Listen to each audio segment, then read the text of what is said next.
Gente, vamos começar. Bom, primeiro, eu tenho que avisar vocês que um dos panelistas que está aí na programação, a professora Gayle Patterson, da Universidade de Oxford, responsável pelo Programa de Investimento de Impacto, que, aliás, é muito bacana.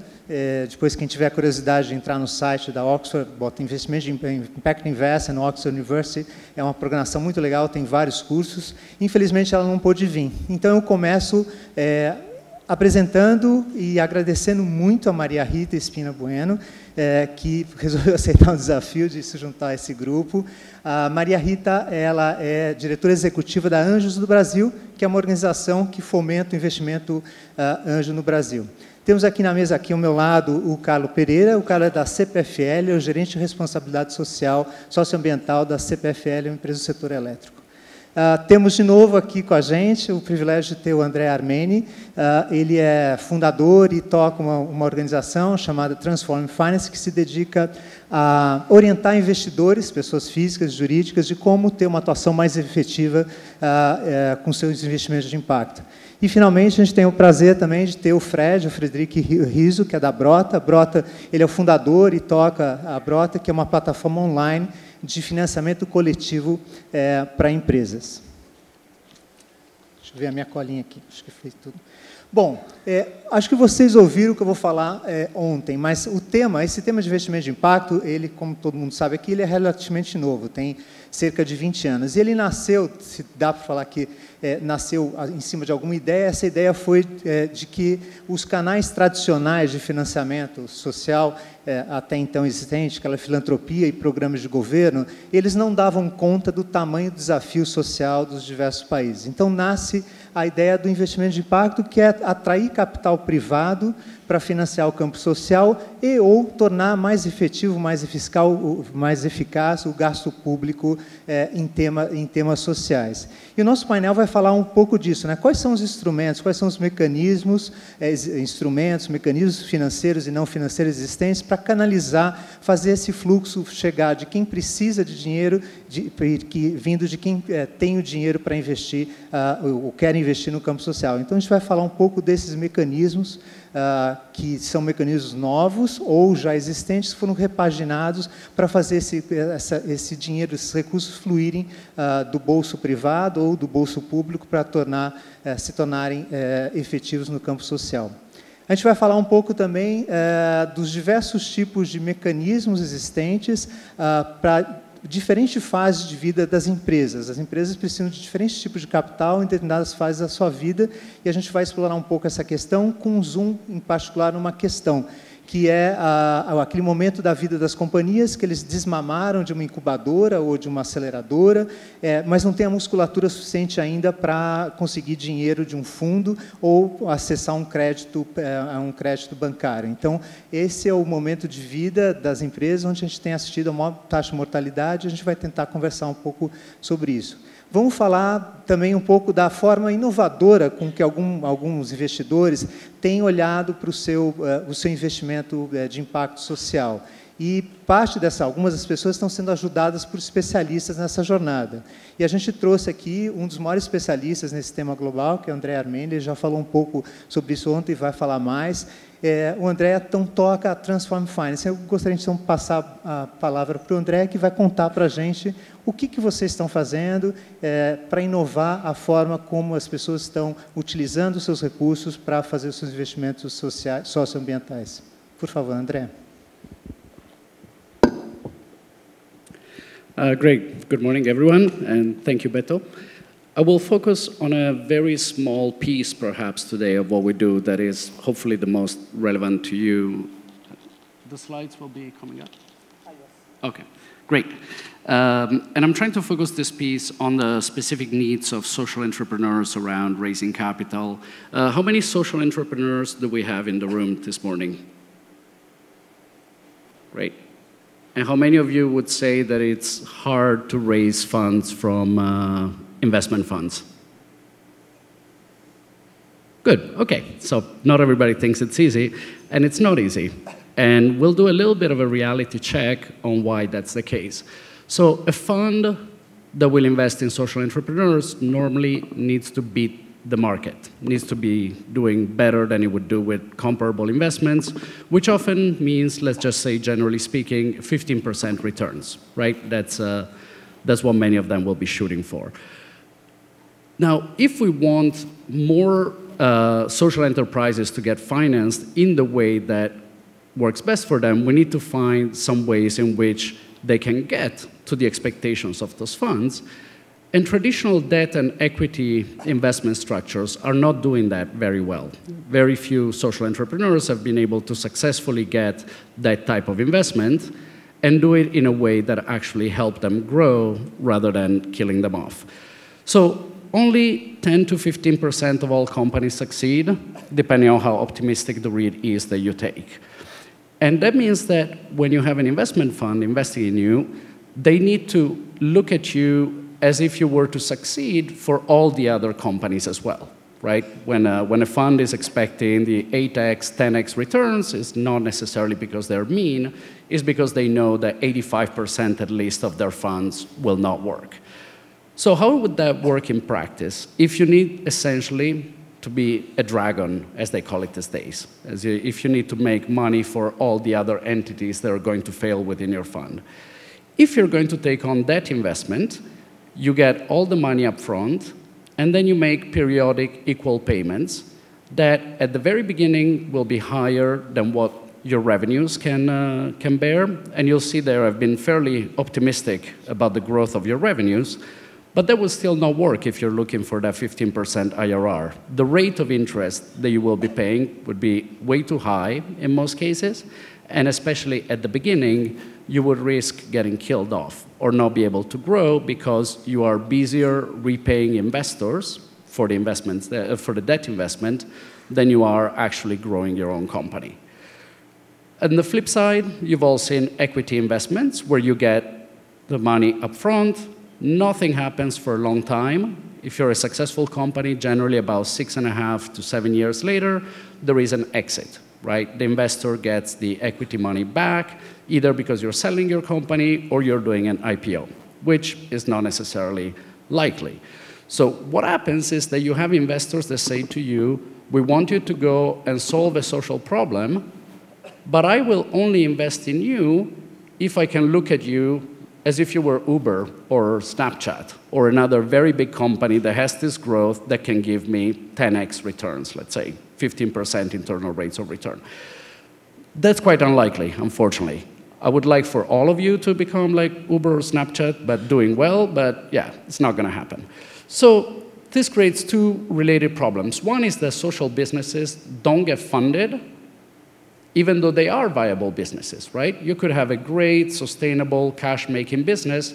It just doesn't fit the regular fund model. Or conversely, you get invested, but the investors push you to grow in a way that is not consistent with your mission or that is not consistent with the pace at which you were going.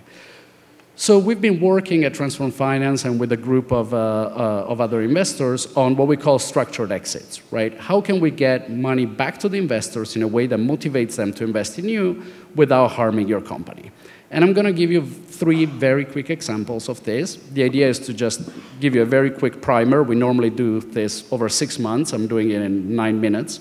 But hopefully it will inspire you to learn more. And I have 2 resources at the end. So one is this idea of a revenue-based loan.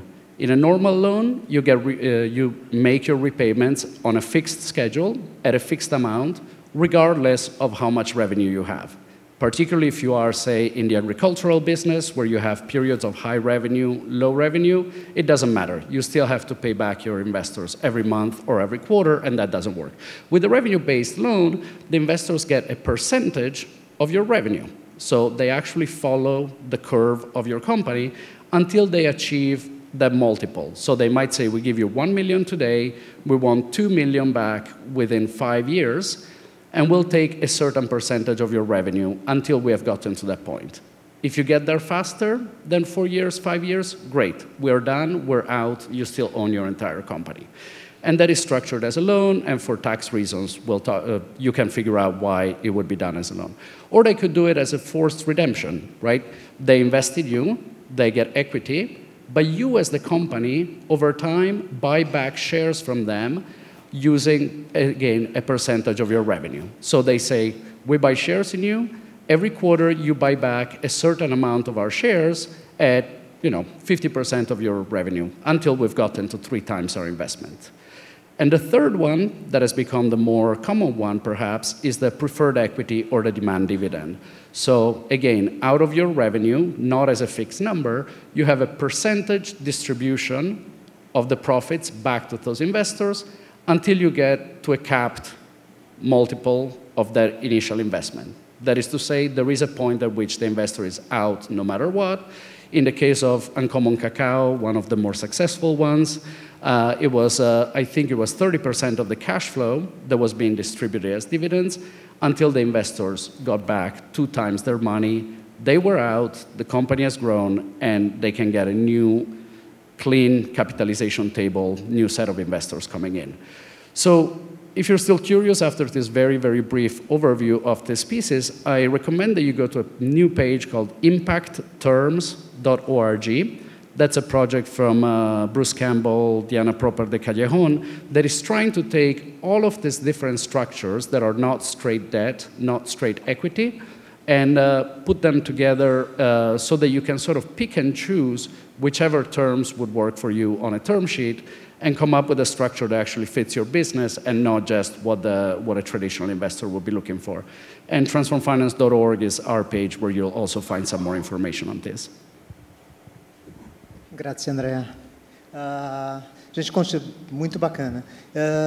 Continuando com o mote de inovação e essa história de acesso a capital, eu vou pedir o Fred, então, que conte para a gente o que é a Brota, o que a Brota vem fazendo para inovar, quais são os desafios que eles vêm enfrentando e, basicamente, o foco nessa história de essas empresas que estão naquele momento da sua vida, que não têm acesso a um capital mais estruturado, como fundo de investimento ou como um acesso ao crédito bancário.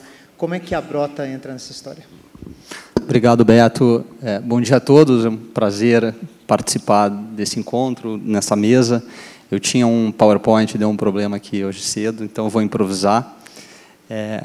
O desafio que foi colocado pelo Beto e pela equipe do ICE é como criar mecanismos, instrumentos que facilitassem o acesso ou capital a negócios de investimento de impacto.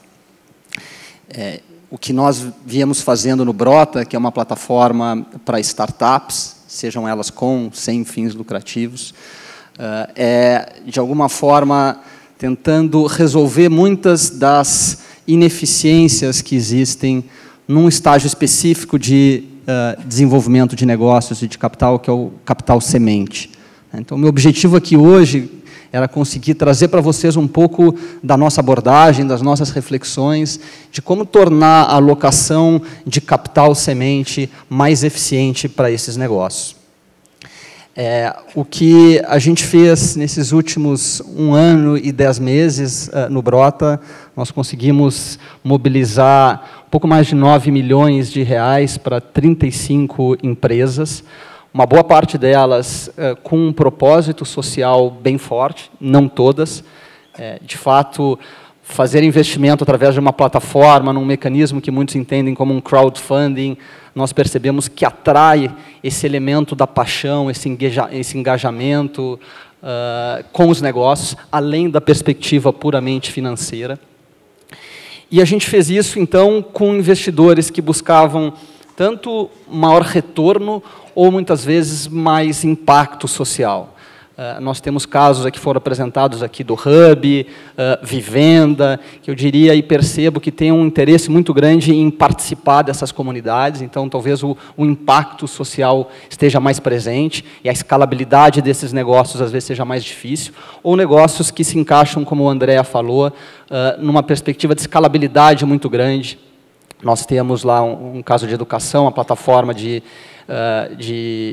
ensino para professores, chamado Que Mágico, negócios de logística sustentável, carbono zero, enfim, produtos, empresas que têm um potencial de escalabilidade grande. E a gente fez isso, todas essas ofertas, sempre num conceito de usar um investidor âncora, ter alguém que faça a curadoria desses negócios para que isso não seja feito pela plataforma. Caso contrário, nós não conseguiríamos também, como negócio, escalar. Nós somos também um negócio social, certificados agora, com muito orgulho, recentemente, pelo Sistema B. Então, fizemos operações com fundos de investimento, como Redpoint Ventures, com aceleradoras como a própria Artemisia, com organizações como a Intersemente, que está aqui, entre outros, que são esses âncoras, muitas vezes, esses investidores experientes, que a gente valida, que a gente conhece o histórico e a reputação deles nesse setor, e quando existe essa presença, a gente deixa essa empresa captar pela plataforma. Importante citar como nós chegamos nisso. Eu, como fundador, não venho da indústria de fundos de investimento, então tem sido, de certa forma, um desafio navegar esse setor. Eu venho, como muitos de vocês, do lado do empreendedor, que durante 5 anos fui empreendedor social numa organização da qual eu fundei na Zona Sul aqui de São Paulo, com educação complementar para jovens, e depois fui para o outro aspecto aí do retorno versus impacto, atuando numa empresa investida de um fundo de private equity com alimentação orgânica. E dessas duas experiências é que surgiu essa visão muito clara para mim, que quão difícil era para ambos os lados, certo? Tanto para o empreendedor, que muitos levantaram a mão aqui, tendo dificuldade de chegar nesse capital, porque o processo é complexo de falar com investidores, de entender os termos, de negociar esses termos, mas também para o investidor o desafio era muito grande. Os custos nessa transação, os contratos que esses investidores não estão acostumados, o tempo para encontrar esses negócios. Uma vez que você encontra esses negócios no Brasil, investir num novo negócio, existem uma série de riscos que essas organizações, e ser sócio, muitas vezes, de uma empresa dessas, carrega. Então, nós nos propusemos a resolver esse problema. Como diminuir essas ineficiências? Como facilitar para que o capital chegasse nesses novos negócios? E a nossa abordagem vem focando em 3 principais propostas de valor. A primeira delas é diminuindo a barreira de entrada para que novos investidores acessem esses novos negócios. A segunda é mobilizando as redes sociais, alavancando toda a interatividade e as conexões que existem para a realização desses investimentos. E, por último, buscando estruturas, como foi colocado aqui pelo André, e talvez não tão sofisticado ainda, temos muito que aprender nesse sentido, mas estruturas que viabilizem que esse novo capital chegue nessas organizações. Vou falar um pouquinho rapidamente de cada uma delas, o que a gente vem buscando. Então, em primeiro lugar, quando eu falo em diminuir barreiras de entrada, é diminuir um ticket de investimento que hoje, tradicionalmente, um investidor anjo tem que fazer. Maria Rita pode confirmar, 10, 20, 30 mil reais, às vezes no mínimo, para você investir numa empresa. A gente hoje traz esse ticket para R$1.000, no mínimo. Diminuir barreira de entrada, a gente conseguir dar acesso a esses negócios através da internet, independente da geografia, sem custos adicionais, sem custos fixos para poder ter acesso a esses negócios. Então, esses são os principais focos na redução das barreiras de entrada. Redes sociais, como alavancar os relacionamentos. A gente não gosta muito dessa ideia, especialmente para capital semente, de que o investidor vai dar uma pilha de dinheiro para alguma pessoa que é mais esperta e mais capacitada para gerir aquele recurso, e aquela pessoa vai saber como alocar esse recurso. A gente vem buscando trabalhar com o conceito de um capital mais comunitário, um communal capital, como eles falam nos Estados Unidos, em que as pessoas têm acesso a recursos, não só financeiros, mas competências específicas, a empreendedores com empatias específicas, e como essas redes, como essas conexões podem permitir que o capital chegue mais facilmente a novos negócios, ou que esses novos negócios tenham uma comunidade de pessoas que juntas conseguem ter um impacto maior no desenvolvimento desses negócios. A gente vem usando, como eu falei, nessas redes, o conceito desse investidor líder, que está mais próximo dos empreendedores, que tem essa empatia e que ajuda a organizar esse grupo de investidores que a gente chama de sindicato. E, por último, o aspecto da estrutura. Realizar investimento com dezenas e cada vez mais chegando a centenas de investidores numa empresa iniciante poderia trazer um desafio de governança inviável para essa empresa. Então, a nossa estrutura pressupõe que esses investidores estão organizados num mini fundo que é criado especificamente para investir nessa empresa. Nós criamos uma sociedade de propósito específico, entendam como um fundo de investimento para cada negócio que capta na plataforma. Então, a empresa, a sociedade investida, no final, ela tem um único investidor, um único sócio nesse negócio. Isso simplifica muito. Para nós, uma estrutura importante também é permitir que o investidor não precise colocar de antemão um capital num fundo qualquer, e esse fundo vai alocar para ele, no momento que ele achar mais adequado, esse recurso em várias apostas, em várias startups. A gente tem uma estrutura em que o investidor aloca um capital, que é uma reserva só, ele desembolsa esse recurso quando ele quiser, quando ele achar que tiver um negócio que é atraente para ele. Então, com isso, eu reforço esse aspecto do nosso modelo, que é da existência desses grupos, que eu chamei de investidores líderes dos sindicatos. Hoje a gente tem um aqui muito focado no social, que é a Dynamo, com quem a gente fez uma pesquisa recente até para entender mais desse setor. A Dynamo, ela chega na plataforma, ela se predispõe a investir em 3 a 4 negócios por ano, negócios que ela acompanha, e ela traz investidores que querem investir com eles, que não pagam nenhuma taxa de administração por investir, mas pagam uma taxa de performance. Então, o alinhamento também, a gente entende que está muito melhor resolvido nessa estrutura. O investidor só tem custo se aquele negócio der lucro, der retorno para ele. Acho que isso é um aspecto geral que eu faço, e aí a gente fica aberto depois para perguntas da plateia. Muito obrigado. Super obrigado, Fred. Excelente. Maria Rita, você pega o vácuo dessa história e fala um pouco de que papel o investimento anjo pode ter para ajudar o desenvolvimento desse ecossistema? Bacana. Obrigada pelo convite, Beto e Célia. E como vocês viram, né, o meu convite foi feito muito em cima da hora, faz umas 30 horas. E aí, quando eles me falaram, você pode falar, eu fiquei super honrada e comecei a pensar, né, o que a gente pode falar sobre inovação e investimento anjo? Né? Vamos pensar isso. Eu conheço razoavelmente bem investimento anjo, qual é a inovação? E aí veio um branco, assim. E esse branco foi muito difícil para mim, porque tem várias pessoas aqui que eu conheço, e elas sabem que eu amo investimento anjo. A minha relação com o investimento anjo é essa, é uma relação de amor. E eu vou fazer um parênteses para explicar para vocês por que ela é uma relação de amor. Porque investimento anjo, para muita gente, quando a gente fala, eles olham como uma questão de acesso a capital. Para mim, ele vai muito além disso. Ela é uma relação entre pessoas.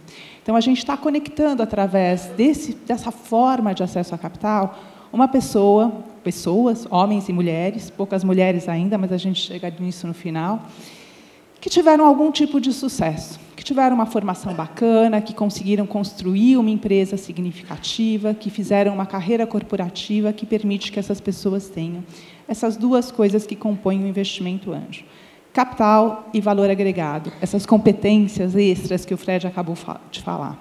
E a gente conecta essas pessoas com outras pessoas incríveis, que são os empreendedores, que, como a Mauri falou aqui ontem, são o centro de tudo que a gente faz. Por quê? Porque são pessoas que querem resolver problemas reais. Os grandes empreendedores, todos eles, de impacto ou não de impacto, no geral, uma qualidade deles enorme, que a gente admira muito, é essa. Eles querem resolver problemas reais.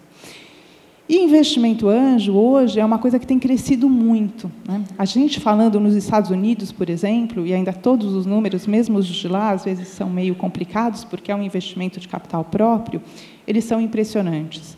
Mais de 24 bilhões de dólares foram investidos nesse último ano em investimento anjo. É mais do que a indústria de fundos nos Estados Unidos. Se a gente olhar para a Europa, esse valor, em 5 anos de investimento, dobrou. No Canadá, ele triplicou. E o que isso significa? Né? Significa uma chance de sucesso muito maior para empresas. Empresas que recebem investimento anjo e depois passam pelas próximas rodadas do capital empreendedor, os fundos de investimento, têm de 20% a 25% de chance de, em 5 anos, terem um resultado muito melhor. Elas empregam muito mais gente depois desse tempo também.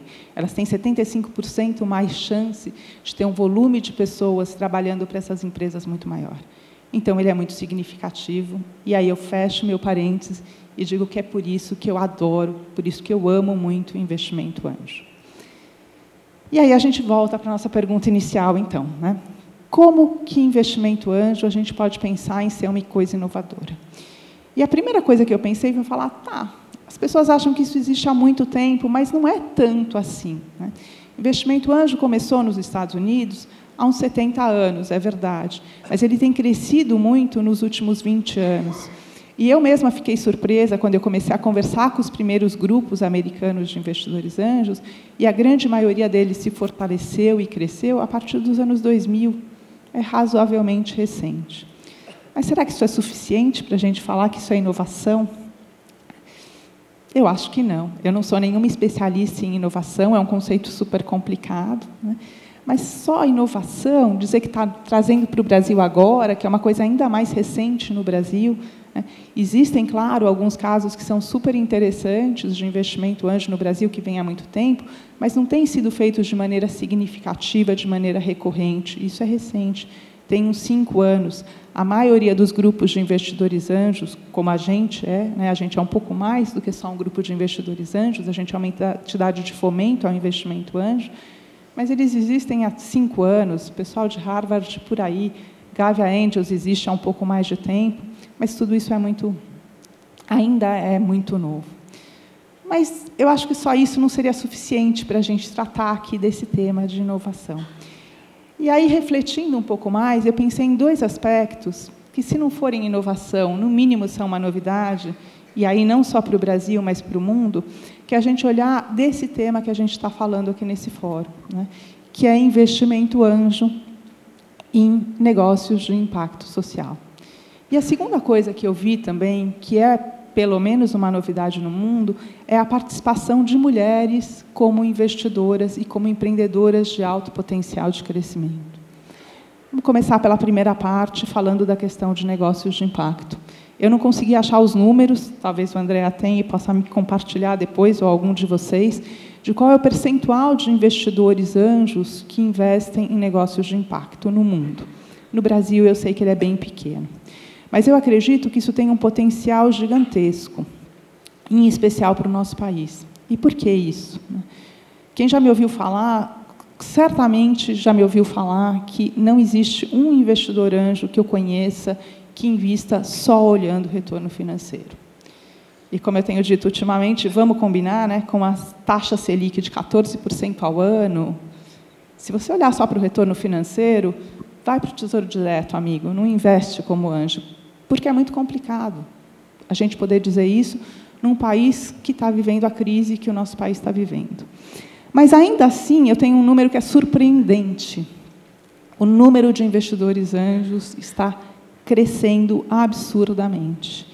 Nos últimos meses, entraram mais investidores anjo por mês na nossa rede, na Anjos do Brasil, do que nos 5 anos que nós existimos. Esse número está crescendo e não é só com a gente. O pessoal de Harvard, eu conversei recentemente, o número de investidores anjos deles cresceu 40% nesse último ano. Isso é impressionante, né? E aí, como é que a gente junta essas 2 coisas? A gente tem uma economia que está em crise, está difícil, uma taxa de juros que é uma das mais altas do mundo, se não for a mais alta do mundo agora, e o número de investidores investindo em capital de risco no Brasil está crescendo, parece esquisito. Mas aí eu acho que a gente olha para essa outra questão que é muito mais subjetiva, né? E a gente pode dizer que isso está acontecendo porque tem um hype aí, startup está na moda, né? Dizer que é investidor é cool, é bacana. Mas será que é só isso, né?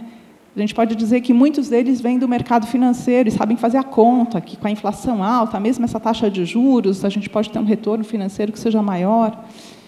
Mas eu queria deixar para vocês refletirem uma coisa que eu acho que é fundamental nesse movimento, que é a gente está num momento do Brasil também que a gente está se tornando muito mais cidadão. A gente está entendendo, todos nós, que a gente tem que dar um passo a mais, que a gente tem que dar um passo à frente e dizer, eu estou aqui, e eu vou ajudar a resolver esse problema. Isso não é um problema do outro, não é um problema do governo só, isso é um problema meu. E eu vejo isso como um motivo muito importante para essa taxa de investidores anjos estar crescendo. E aí, a gente está falando de investimento com propósito. Não preciso falar mais nada, né? É tudo que a gente está falando nesse fórum, é tudo que vários de vocês, a grande maioria de vocês e a gente está trabalhando para fazer acontecer. Negócios sociais. Negócios que conseguem aliar um retorno financeiro interessante com uma coisa muito mais incrível ainda, que é impacto social, ambiental, que é resolver problemas reais, que é transformar a vida das pessoas muito melhor. Então, eu entendo que, nesse campo de finanças sociais, nesse campo de negócios de impacto, a gente tem uma possibilidade muito grande de trazer uma novidade para o investimento anjo, porque essa não é a realidade ainda nem do Brasil, nem do mundo. A primeira vez que a gente começou a falar desse tema, que eu comecei a me interessar, por isso que eu também não sabia, deve fazer uns 3 anos, eu convidei o Daniel Izzo da Vox para falar para um grupo super pequeno de investidores da nossa rede, uns 20, 30. Ele foi super gentil, aceitou, chegou lá. Os investidores anjos, no geral, são pessoas super ativas, perguntam, falam, né? E aí, Daniel fez a palestra dele, e aí, perguntas, nada. Porque era uma coisa muito nova, ninguém entendia disso, achavam que é filantropia, o que é isso? Aos poucos, esse tema está crescendo, mas ainda eu entendo que é um modelo inovador para o investimento anjo. Eu fecho esse pedaço e vamos falar de mulheres, né? Por que mulheres podem ser tão significativas para isso? E os números no mundo são assustadores. Como em uma série de outros setores, nós estamos extremamente subrepresentadas.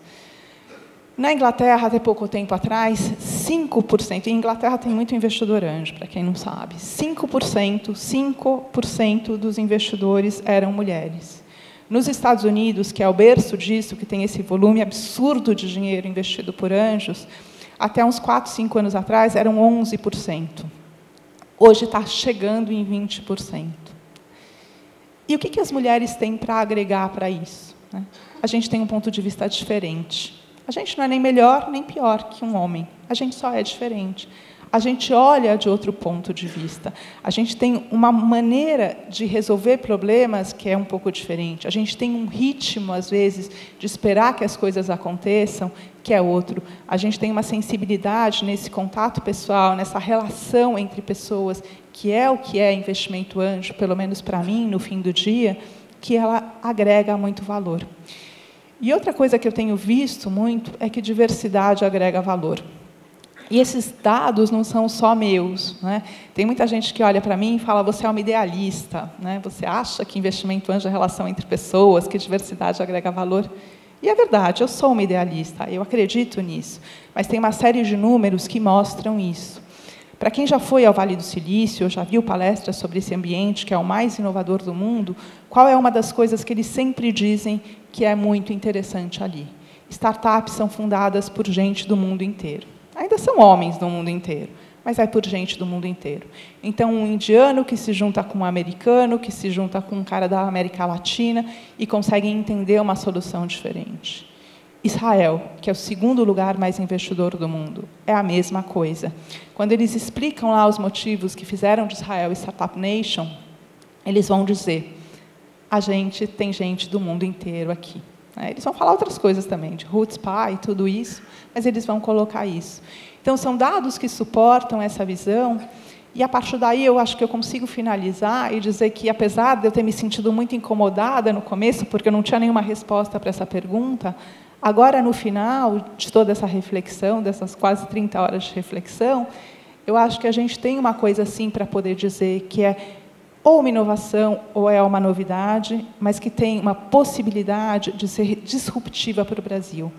A presença de mais investidores anjos olhando para negócios de impacto e de mais mulheres olhando para esses negócios também como investidoras tem a possibilidade de mudar o nosso país, de transformar a maneira como a gente faz negócios hoje no Brasil, criando uma sociedade que seja muito mais colaborativa e muito mais equilibrada.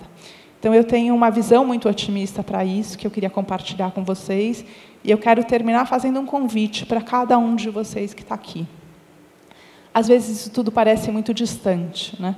Puxa, eu não posso investir, mas eu estava conversando ontem com uma mulher da plateia que falou, isso eu posso, não é tão alto assim.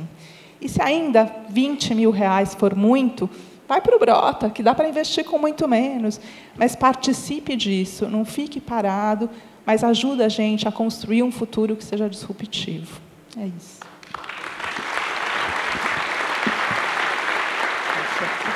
Muito, muito bacana. Imagina se você tivesse tido mais tempo para se preparar, hein? Meu Deus, muito bacana. Bom, Carlos, dançou agora, hein? Agora a barra está lá em cima. Fica mais difícil agora, né? Bom, o Carlos vai contar um pouco para a gente como é que foi a jornada da CPFL nos últimos anos para tentar acessar um recurso que já estava disponível pelo BNDES, mas acessar esse recurso de uma forma pioneira. Conta para a gente o que vocês fizeram. É isso aí, vamos lá. Bom, primeiro agradeço o convite, né? ICE, Vox, todo mundo da organização. E acho que para mim está um pouco mais fácil, porque, de fato, não tem uma pergunta muito difícil, né, de se responder. É só contar um pouco da nossa experiência com o subcrédito social do BNDES. Né? Sei que tem pessoal do BNDES aí, se eu cometer algum pecado, por favor, falem. E a experiência foi o seguinte: o subcrédito social do BNDES é um recurso disponibilizado pelo banco para as empresas quando essas empresas tomam um dinheiro do BNDES. Ou seja, fazendo um cálculo aqui, se você toma 100 milhões do BNDES, eles então sugerem que você invista 0,5%, não desse recurso, na verdade é adicional, em algum projeto de cunho social. Né? Resumindo, é isso. Tá? E aí o que a gente fez? Bom, tem uma coisa interessante desse recurso, né? Ele não é um recurso que nasceu há tanto tempo assim, e eu tenho alguns amigos aqui da plateia que eu sei que passaram por isso. Muitas das áreas, institutos ou áreas de sustentabilidade que investem esse recurso ficaram sabendo dele alguns anos atrás, quando a pessoa de mercado de capitais da empresa falou: a gente tem que comprovar o investimento do subcrédito social. Né? E aí, daí as pessoas se perguntavam, não, sub o quê? Ninguém sabia o que era esse recurso. Né? E, passado alguns anos, as empresas se habituaram a investir esse subcrédito social, mas e tem que seguir algumas regras, sem dúvida nenhuma. Né? Lembrando que a gente tem dois públicos aí para o subcrédito social. Tá? Então, um público que pode ser de fornecedores locais e o outro público que é comunidade em geral, tá? Que esteja em algum risco social. Então, esses são os dois públicos. Além disso, tem, então, 10 itens financiáveis. E aí eu quero os empreendedores que estão aí, que eu vi que mais ou menos metade da plateia, eu vou fazer questão de ler aqui para que vocês, então, me digam a posteriori se vocês se reconhecem. Tá? Então, ali, o primeiro, obras civis destinadas à instalação, aquisição de máquinas, equipamentos, materiais, tecnologia da informação, serviços técnicos especializados, investimento na implantação ou aprimoramento do sistema de gestão ambiental, social e ou da saúde e segurança do trabalho, capacitação de equipe própria para estruturação de ações de responsabilidade social, despesas com qualificação voltadas para aprimoramento da escolaridade, despesas operacionais do projeto social, despesas administrativas, desenvolvimento, difusão e reaplicação de tecnologias sociais aprimoradoras de políticas públicas. E aí eu faço a pergunta: quem dos empreendedores se reconhece em algum dos itens financiáveis aí? Por favor. Bastante gente. Né? E eu acho que, na verdade, esses itens, eles meio que resumam tudo isso que a gente está discutindo aqui. Né? Então, faz muito sentido para esse ecossistema, esse recurso. Né? Mas é claro que, assim, tem alguns desafios. Quando a gente ficou sabendo, a área de sustentabilidade, que deveria, então, aplicar esse recurso, a gente falou, bom, então vamos estudar. A gente sabia que, de um lado, a gente precisaria respeitar, então, essas premissas e regras do BNDES, e, do outro lado, também, as diretrizes da empresa. Tá? Então, a gente tem algumas causas, basicamente, saúde e conhecimento / educação. Vocês conhecem, por exemplo, o Café Filosófico, acho que é mais famoso, aí todo mundo, em algum momento, já assistiu alguma coisa dali. E a gente, então, fez esse cruzamento. E, além disso, a gente adicionou algumas coisas ali. Né? Então, por exemplo, de ser um projeto inovador. Isso aí por quê? Porque a CPFL é uma empresa bastante inovadora, então a gente queria que tivesse isso. Além disso, a gente queria, então, que tivesse uma abrangência muito grande o projeto. Lembrando que eu arriscaria dizer, não posso falar isso, mas eu arriscaria dizer que esse recurso ele nasceu para indústria extrativista, né? Então, que chega com uma implementação de alguma grande obra em algum lugar que, de fato, tem uma vulnerabilidade social gigantesca, né? E que precisa aí de alguns aparelhos públicos, né? E, no nosso caso, pensando na distribuição, o CPFL é bastante verticalizado nesse setor de energia elétrica, né? Mas pensando em distribuição, o CPFL está basicamente no interior de São Paulo, norte do Rio Grande do Sul, tá? Ou seja, a gente está falando das regiões mais ricas do Brasil, que, claro, tem bolsões de pobreza, mas são regiões bastante ricas, né? E a gente entendeu que não haveria necessidade, talvez seja um pecado falar isso, mas não haveria muita necessidade de construir alguma coisa, tá? Um posto de saúde, um hospital, uma escola. Lembrando que a taxa média de ocupação disso que eu acabei de falar, se vocês forem analisar, no Brasil como média, não estou pegando grandes centros, é baixa. Lembrando que a gente não está em nenhuma capital, tá? Estamos em algumas grandes cidades, mas nenhuma capital. Legal. Então, e além disso, teve um outro momento, há 2 anos atrás, que a gente veio até aqui o fórum. Então, a gente apoiou o fórum, o último fórum, e está apoiando esse aqui também. A gente falou, legal, então faz sentido investir nesse ecossistema. Só que investir nesse ecossistema não é bem isso, né? No final, é um investimento no ecossistema, mas o que vale lembrar, que a Maria Rita comentou aqui com a gente, citando a Mauri, né? Que no centro está o empreendedor. Desse recurso, o centro não é um empreendedor. Definitivamente, desse recurso, o centro é a comunidade. Tá? Então, a gente não está falando em utilizar esse recurso para desenvolver o ecossistema. A gente está falando em utilizar esse recurso para desenvolver aquela comunidade. Mas, como em todas as falas a gente vê isso, o que importa para vocês é o impacto também, né? Então, o que a gente busca ali é o impacto. Então, é um recurso que vocês, empreendedores, podem utilizar para promover esse impacto. As empresas podem contratar o serviço de vocês para proporcionar esse impacto na comunidade, né? Então, vocês veem que tem a possibilidade de utilização desse recurso, tá? Eu vou colocar alguns pontos aqui de dificuldade da utilização, que é o quê? Tem uma questão de fluxo interno, isso aparentemente está mudando dentro do banco, mas que quem desenha as diretrizes é o pessoal do social, pessoal altamente capacitado dentro do banco para falar das diretrizes, para desenvolver as diretrizes, e eles participam em algum momento da avaliação dos projetos. Mas quem dá a canetada final é a pessoa da área de negócio do banco. No nosso caso, infraestrutura e energia, que, de novo, altamente capacitados, mas mais capacitados ainda na área de atuação direta deles, que é infraestrutura e energia, né? Então, nisso, vem algumas dificuldades. Por quê? Porque as diretrizes, elas são muito gerais. Isso traz insegurança para quem vai aprovar, né? O cara, de novo, só para exemplificar aqui, e de uma maneira meio caricata, o cara de infraestrutura, ele manja muito de poste, infraestrutura e energia, de poste e cabo, né? Ele não entende tanto do social. E uma vez que as diretrizes são muito gerais, é óbvio que traz insegurança para ele. Tanto que, tradicionalmente, nesse recurso, apesar dos 10 itens financiáveis, a gente tem a aplicação desse recurso em quê? Obra. E aí eu volto àquela questão. Isso aí se dá porque a gente, de fato, precisa construir coisas? Aí um ponto de interrogação. Eu diria que não em todos os lugares, né? Então, falando um pouco da utilização, vou agora para umas sugestões aí para vocês, né? Para os empreendedores primeiro, que é o seguinte. Primeiro, utilizem as grandes empresas como vetor, tá? Só que uma coisa que eu sempre recomendo, não chegue numa grande empresa só com a solução. Isso pode funcionar. Pode ser que aquela empresa precise daquele serviço para determinada comunidade, vai funcionar legal.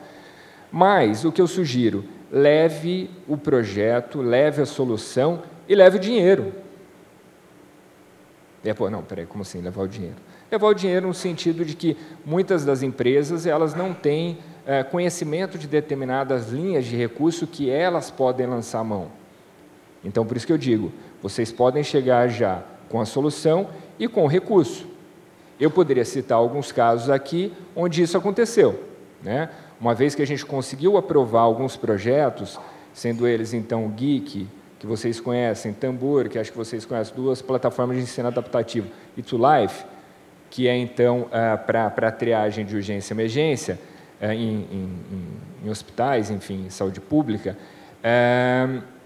E eu sei de alguns casos, então, que essas empresas, uma vez que a gente fez esse primeiro projeto, foram em outras empresas já com esse modelo.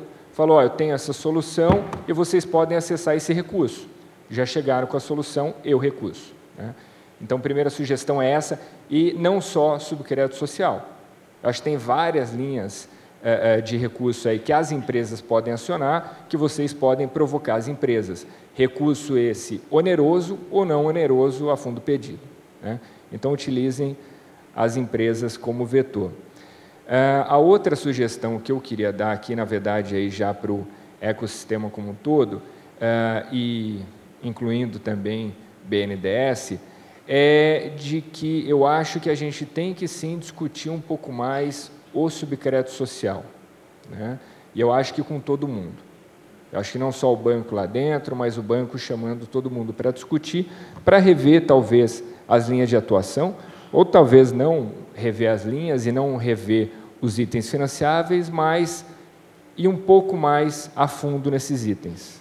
Para quê? Para que fique mais fácil para as empresas desenvolverem projetos e para que fique mais fácil para que as pessoas do BNDES consigam aprovar. Tá? Então, eu acho que é um pouco disso. Para essa primeira fala, eu acho que é um pouco disso e, de novo, reforço esse recado de cheguem nas grandes empresas com o projeto e com o recurso. Obrigado. Bom, muito bacana. Não sei, o pessoal do BNDES está aí? Cadê a Daniela? Está aí?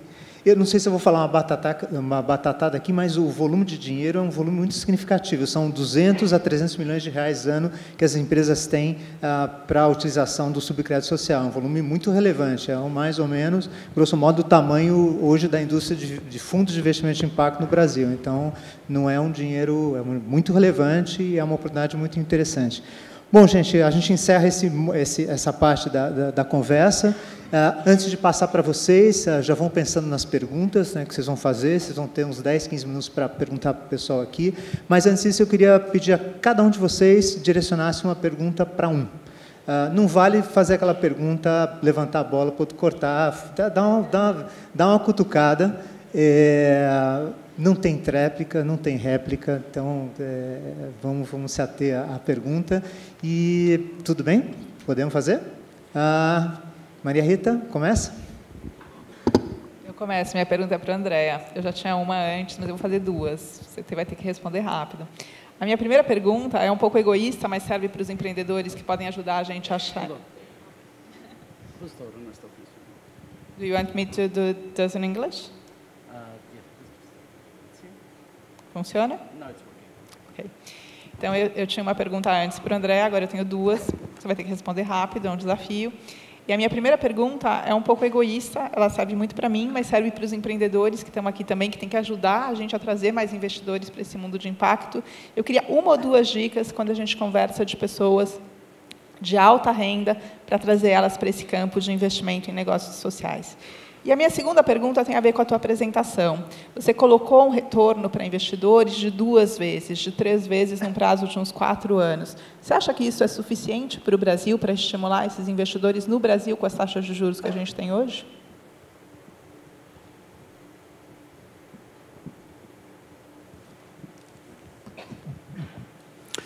Well, this is good because I thought the question was going to be, what the hell did you just talk about? So this is a little bit better. So 1 or 2 tips. It really depends on the system that you're working on, how you're going to get the investors attracted. In the US, in the United States, where I'm based, even though we do a lot of work internationally, you almost have too much capital chasing the deals. So we don't necessarily have this problem. But assuming that there is a problem, I would say one of the methods that always works is this peer strategy. So for people like you to talk to your friends and other potential investors and really make the case for them for why investing in this matter works.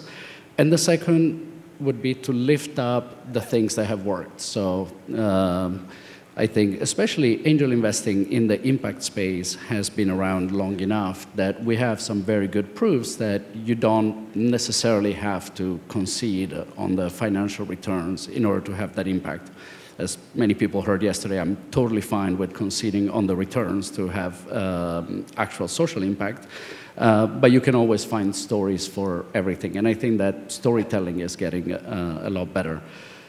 In terms of what the returns are, I use the example of 2x, 15%, which is what we have in the United States. You can really peg that to whatever the interest rates happen to be in a particular context. Nobody is going to get rich investing in this way. The idea is not that. It's really just to find the right numbers that will allow the company to grow and give back to the investors whatever return they want. So within our investor network, we work very closely both on the investor side and on the social entrepreneur side, and we flip the equation a little bit. We say, okay, first, what is the impact that you can produce? Second, what kind of capital do you as an entrepreneur need? And only as a third thing, we look and say, okay, does that fit within our own return requirements?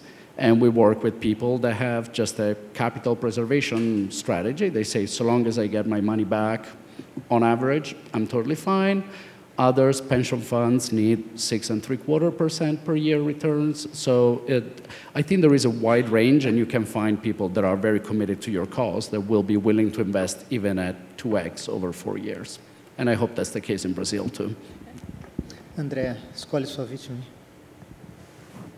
My turn to ask a question. So I'm not overly familiar with the model that you described for me, but I will try. And you were saying something about the decisional role of the community, and I was asked to be a little bit controversial, so I will go there. As you said, this comes out of the extractive industry practices of community benefit agreements, etc., which historically really have just made things a little bit better, right? Investing 0.5% of the total amount, let's say, in community beneficial practices, where you're putting up a hydroelectric dam, might maybe be like marginally better. One way in which you can make that meaningfully better is if the community is actually driving the deployment of that capital and deciding how that capital gets deployed. If I understood you correctly, you say that it's the business department that decides how that capital will be allocated. And I'm wondering if you have any ideas for how to bring in more of that community voice and actual decision-making, not just consultation, over the deployment of capital that ultimately is supposed to affect them positively. Ótima questão, né? E, de fato, com relação à CPFL, eu acho que o mercado, em geral, muitas vezes escuta mais diretamente a comunidade, tá? E eu acho que, no caso de indústria extrativista, como o André estava comentando, isso muitas vezes faz mais sentido, porque assim, vai ser aquele recurso naquela comunidade, né? Então, se você está indo para uma comunidade no interior do Pará, o recurso vai ser investido ali. Como eu comentei, a gente está em 571 municípios, né? E esse recurso ele vem e eu posso investir em qualquer um deles, né? Não dá, infelizmente, para investir em todos. Então, a gente tem que investir em algum deles. Então, o que a gente faz? A gente não escuta tão diretamente a comunidade, o que, de fato, fica difícil ali, né? E aí, de novo, eu não estou pensando em recurso para geração de energia. O recurso que eu tenho hoje é para distribuição, tá? Então, o que a gente faz é fazer uma avaliação dos municípios, tentar entender quais são as debilidades ali sociais e atacar isso aí, né? De fato, pensando em distribuição, escutar a comunidade mais diretamente fica um pouco mais complicado. O que a gente faz, sem dúvida, é, uma vez que a gente define, que a gente percebe que educação em determinado lugar é um problema através de indicadores, etc., é claro que a gente envolve, então, a comunidade daquele lugar. Tá? Só que isso se dá a posteriori. Maravilha. Carlos, sua vez. Escolhe. Vamos lá, Fred, né? Fred, a questão é o seguinte, como sou de uma grande empresa e você citou aí, por exemplo, o caso da Intercement com vocês, né? Eu queria que você explorasse um pouco mais, porque entra nessa linha, eu acho que para quem é de grande empresa que entender como é que a gente pode entrar nisso e, de novo, para os empreendedores provocarem as grandes empresas para entrarem nisso. Legal, obrigado. Acho que essa é uma questão que a gente vem explorando mais a fundo até em alguns comitês aí do ICE, e tem um evento sendo organizado para esse ano, com várias empresas e suas fundações, onde a gente pretende prototipar um investimento social realizado através dessas fundações e institutos de empresas. Tá? Basicamente, e da forma mais simples de responder, a gente emite uma dívida conversível em ações. E essa dívida ela pode ser comprada por uma empresa, pode ser comprada por uma pessoa física. Num primeiro momento, esse investidor ou essa empresa, ela está totalmente protegida de qualquer risco, de qualquer liability, passivo, perdão, que exista nesse investimento. Ela é credora de uma dívida que tem uma maturidade, em geral, aí de 3 a 5 anos. E aí, no momento da maturidade desse título, ou se algum evento de liquidez ocorrer antes desse prazo, a empresa pode converter essa dívida, esse título, em ações, em um número já pré-determinado de ações dessa empresa, dessa startup, que, consequentemente, vai lhe dar o direito a uma participação no capital social dela. A gente não entrou tão a fundo, não saberia te responder com tanta propriedade nos desafios da Intersemente nisso. Sei que houve alguns, da onde sai o dinheiro e como se justifica dentro da organização esse apoio. O que é claro é que, no caso, era um investimento onde tem uma sinergia muito grande da empresa Intersemente com o negócio social Vivenda, que foi financiado. E aí a gente percebe o quão interessante é numa empresa que atua nesse segmento e que tem uma série de sinergias que ela pode explorar. Ela faz um investimento com um potencial de retorno e um potencial de impacto muito grande que aquele investidor em si traz. Acho que é muito saudável também para todo o grupo de co-investidores ter um ator como a Intersemente aportando capital. Então, eu acho que a resposta, infelizmente, eu não tenho a que eu gostaria de dar. É um tema sendo estudado e tem um grupo, como eu falei, que pretende ter um guia aí mais claro de como outras organizações podem usar esse exemplo. Sua pergunta para a Maria Rita. Maria Rita, vocês já são pioneiros na prática de trazer investidores anjos para aportar capital, e eu sei que vocês vêm testando uma série de iniciativas. Vocês têm iniciativas com o Banco Interamericano de Desenvolvimento, com o BID, para promover grupos de investidores, vocês fazem missões para outros países, fazem eventos. A minha curiosidade é, nesse período, nessa mentalidade até de empreendedor, de ficar testando e rodando experimentos, o que vocês identificaram que talvez traz a maior conversão de interessados nesse universo para, de fato, virarem investidores ativos? Eu não sei. Não sei mesmo. É difícil isso, justamente porque a gente atua em várias coisas tentando fazer com que a gente traga investidores. Mas, e aí eu até pego a resposta que o André deu, eu acho que assim, o que mais está trazendo investidores, fazendo com que pessoas se tornem investidores anjos, é a relação entre os pares. É quando um outro investidor da rede traz uma nova pessoa. Quando você, como investidor, conta a tua experiência pessoal para outro, eu acho que isso é o que faz com que esses investidores venham e comecem a se interessar por esse tema. Depois disso, eles precisam de muita capacitação. As missões foram incríveis, embora o número de pessoas seja pequeno que vá com a gente faz uma missão pequena só para investidores, mas o resultado deles como investidores líderes é impressionante. Então, eu acho que tem um monte de instrumentos, eu não sei, eu estou aprendendo, por isso que eu perguntei até para o André como que a gente faz isso, mas é um desafio, mas eu acho que a primeira coisa é essa realmente de outros pares trazerem, e eu vou começar a tentar contar boas histórias também para trazer essas pessoas para cá. Excelente, gente. Agora a gente vai abrir para vocês, a gente tem mais ou menos 10 minutos para vocês colocarem as suas questões. Se possível, enderecem a pergunta para alguém. A gente vai coletar de 2 em 2 perguntas para tornar a coisa mais ágil. Tem microfone circulando? Tem? Bola com vocês aí, eu não vou fazer nenhuma pergunta. Vocês vão ter que rodar o microfone aqui.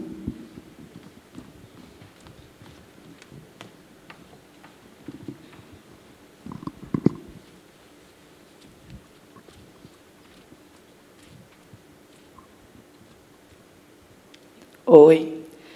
Então, a minha pergunta é para o Fred, acho que se aplica um pouco ao caso de Anjos do Brasil. Como é que vocês lidam com a questão de liquidez? Porque, no final, o investidor ele está entrando no investimento sem saber tudo bem. A gente tem uma dívida conversível em ações em 5 anos, mas no caso de um mercado acionário ou um mercado de debênture que você consegue ter um intermediário que gera uma certa liquidez, como que isso acontece no equity crowdfunding e até no caso de Anjos do Brasil? Você acaba linkado e tendo um contrato por muito tempo.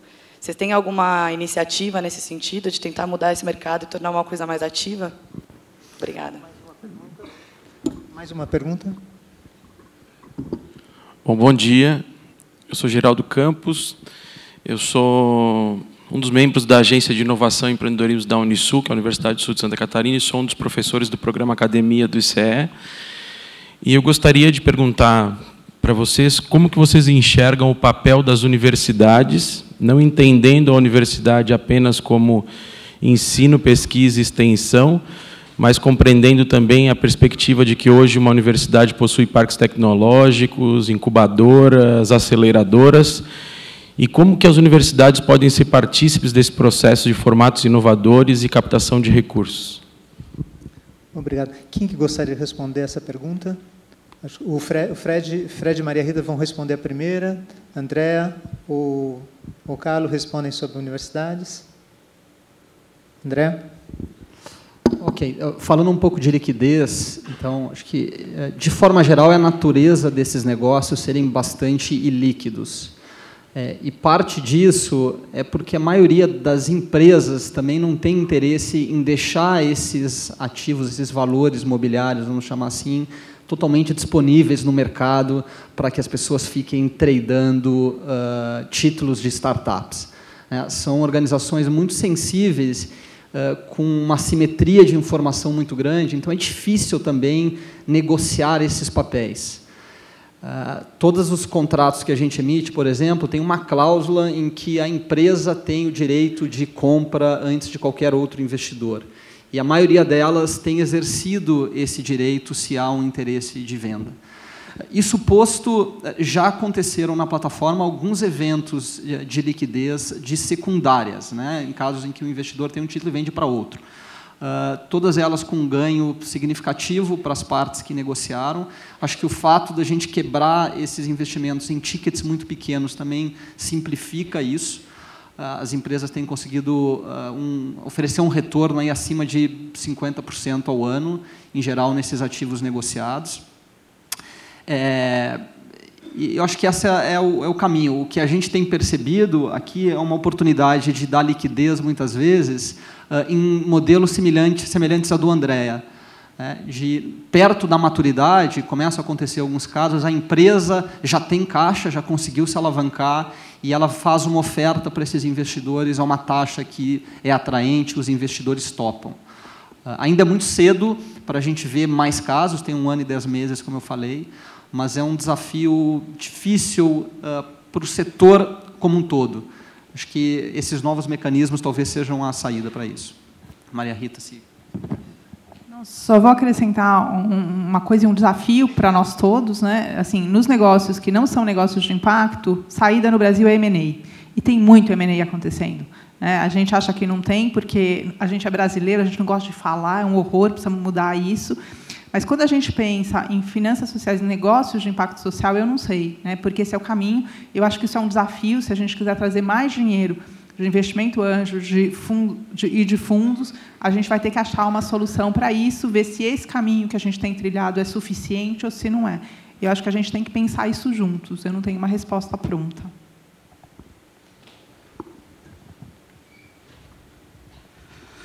So on the university question, unfortunately, I don't know, Gerardo, the Brazilian context very well. I can tell you just a little bit about what we see in the United States.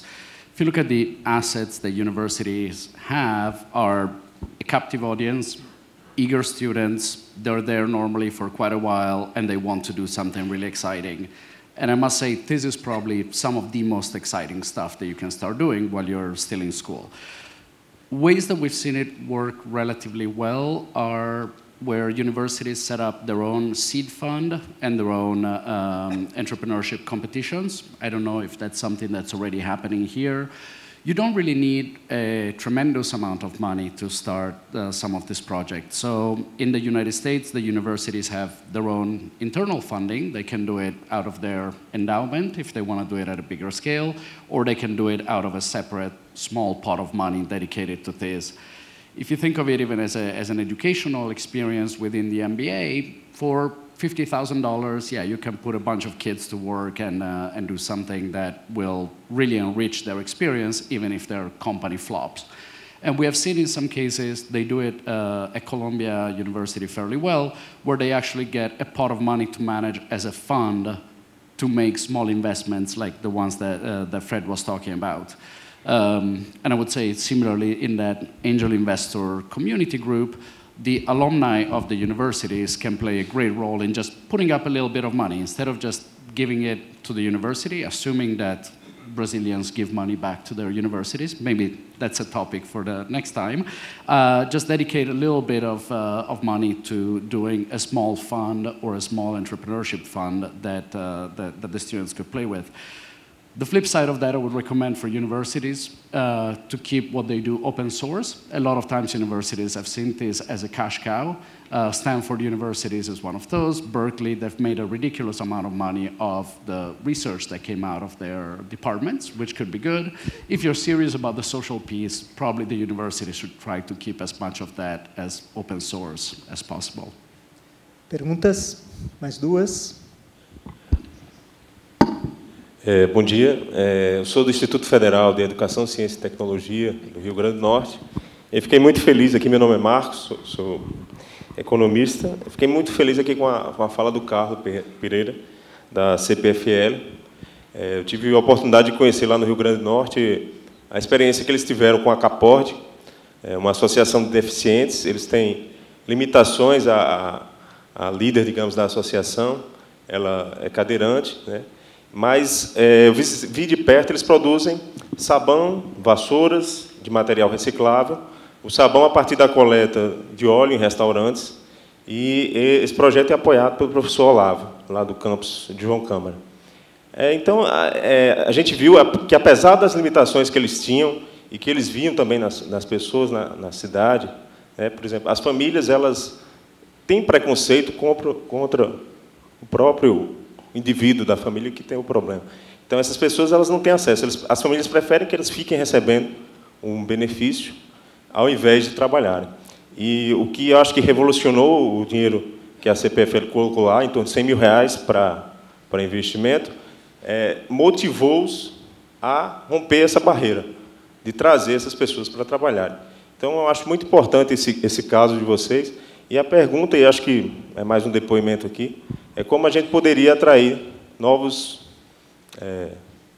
empresas, enfim, porque há muitas demandas nesse sentido. E no caso específico de uma associação, que é mais o viés da economia solidária, que depende das doações, da filantropia, é difícil eles terem essas visões. Então, a gente precisa fortalecer esse diálogo com eles, para que eles vislumbrem essas oportunidades. Eu acho que eu fiquei muito feliz, né, com a fala, não conhecia essa linha sobre o crédito social do BNDES, e eu acho que é uma boa alternativa, uma boa iniciativa. Obrigado. Próxima pergunta. Oi, aqui em cima. Oi, Maria Zulmira de Souza, da Planetária, que é uma empresa na área de comunicação. Eu gostaria de saber, principalmente talvez do Fred e da Maria Rita, como é que eles pensam a comunicação como uma ferramenta estratégica para levar a questão de impacto para diferentes públicos, além do ecossistema, mas de uma maneira que essas pessoas entendam essa linguagem que só é entendida pelas pessoas que já são convertidas aqui. E se vocês veem a comunicação de impacto como um produto para investimento? Ok. Quem começa? Eu posso começar, porque eu vou de novo falar não sei. É um caos, né? Vocês fazem umas perguntas, mas vai ter um painel super bacana que eu vou assistir à tarde sobre comunicação para negócios de impacto. Eu acho que ela é fundamental, né? A gente tem que parar de falar só para quem concorda com a gente tem que começar a falar para quem não concorda. Esse assunto tem que estar no Valor Econômico, na Globo News, no Fantástico, no Jornal Nacional, na Ana Maria Braga, em tudo quanto é lugar para a gente conseguir fazer. Como vai ser feito isso? Eu acho que o painel da tarde vai ensinar a gente pra caramba, eu vou estar lá, vai lá também. Depois, se é de manhã o painel, desculpa, o painel da manhã vai estar lá, eu vou assistir, vamos assistir junto. E depois, para fazer isso curto, eu acho que o investimento em negócios de impacto, né, se isso é um negócio para ser investido de comunicação, vai depender muito se você tem todas as outras premissas que negócios são investidos. Então, potencial de crescimento, escalabilidade, potencial de impacto e time empreendedor. É isso que a gente vai olhar, não dá para dizer só pelo setor. Bom, primeiro, obrigado pelos comentários, sem dúvida nenhuma. Eu acho que responde um pouquinho até a pergunta do André. Esses investimentos, especificamente, eles foram através do crédito social, por acaso, né? E feito pela CPFL Renováveis, e aí sim entra naquele modelo que a gente estava comentando, que aí são, ali a gente levou algumas usinas eólicas, né?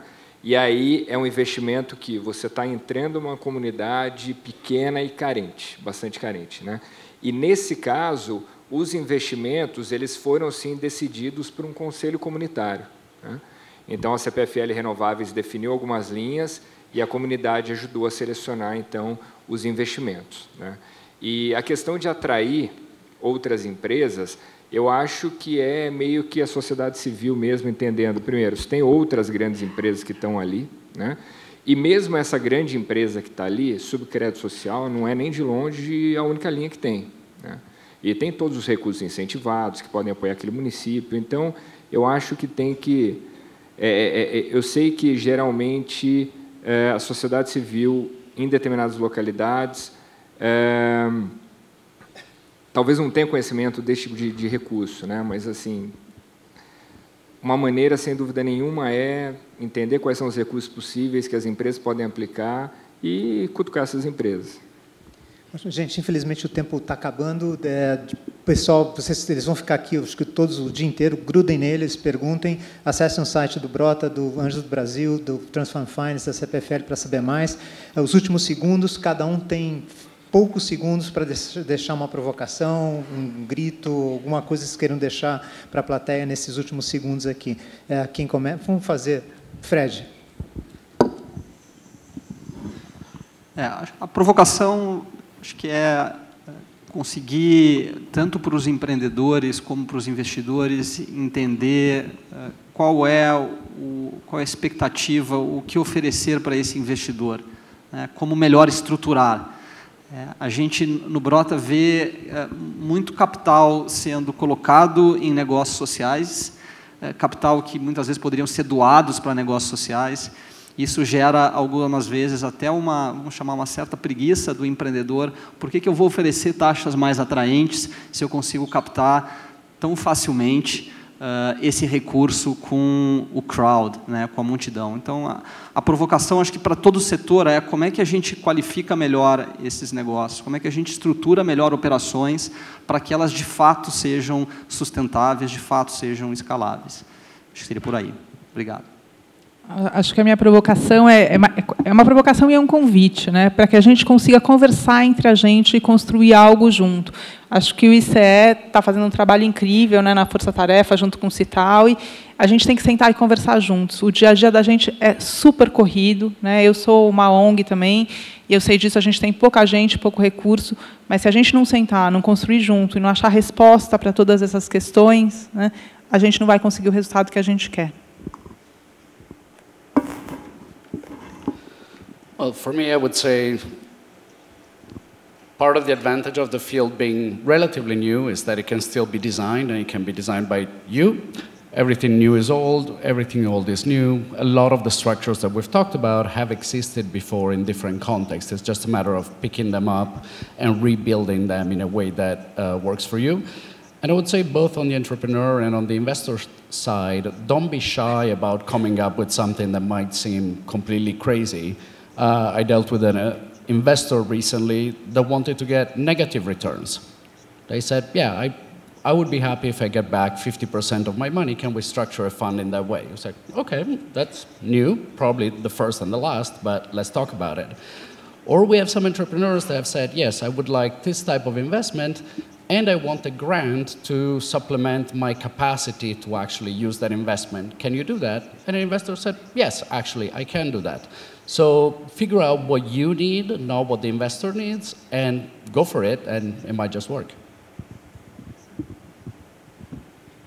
Bom, primeiro agradeço novamente. Eu acho que a provocação seria um compilado da fala da Maria Rita, então, do André, né? No sentido de que eu acho que todo mundo tem que se reunir, no caso, já falei isso, mas reforçando, no caso do subcrédito social e outras linhas do BNDES, eu acho que o BNDES, pô, o pessoal ali super capaz, né? Eu acho que a gente tem que ir para junto do BNDES, discutir, conversar novas formas de utilização desses recursos, né?